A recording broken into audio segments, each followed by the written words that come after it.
Hello అండి, welcome back to my channel Sanju views. ఈరోజైతే పిల్లలు మా వారు టీచర్ అని చెప్పాను కదండి. సో సార్ మీద అభిమానంతో వాళ్ళ పేరెంట్స్ రొయ్యలు ఇచ్చి పంపించారంటండి. సార్ గారికి ఇమ్మని చెప్పి 1 కేజీ రొయ్యలు అయితే ఇచ్చారు మాకు ఫ్రీగా.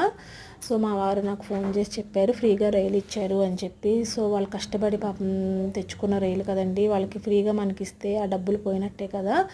సో ఏదో విధంగా వాళ్ళకి ఇచ్చేయాలి డబ్బులు అని అంటే అప్పుడు మళ్ళీ ఇంకొక 2 కేజీలు అయితే మేము డబ్బులు పెట్టి తీసుకుంటాం, మాకు కావాలని చెప్పి ఒక 2 కేజీలు అయితే తీసుకున్నాము. సో వాళ్ళైతే రేట్ చెప్పట్లేదు, వద్దు సార్ మీ దగ్గర మేము డబ్బులు తీసుకోమని. అలా కాదు చెప్పండి అని చెప్పేమన్నాము, వాళ్ళేమో చెప్పట్లేదు. అంటే మేము ఎప్పుడు కొనలేదు ఈ రైలు, చిన్న రైలు అయితే కొంటాము కానీ పెద్ద రైలు ఎప్పుడు కొనలేదు. వీటి రేట్ ఎంతో మీకు తెలిస్తే కనుక కామెంట్ చేయండి ఫ్రెండ్స్.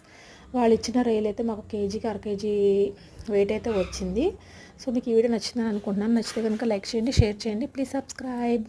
రేట్ కూడా కామెంట్ చేయండి.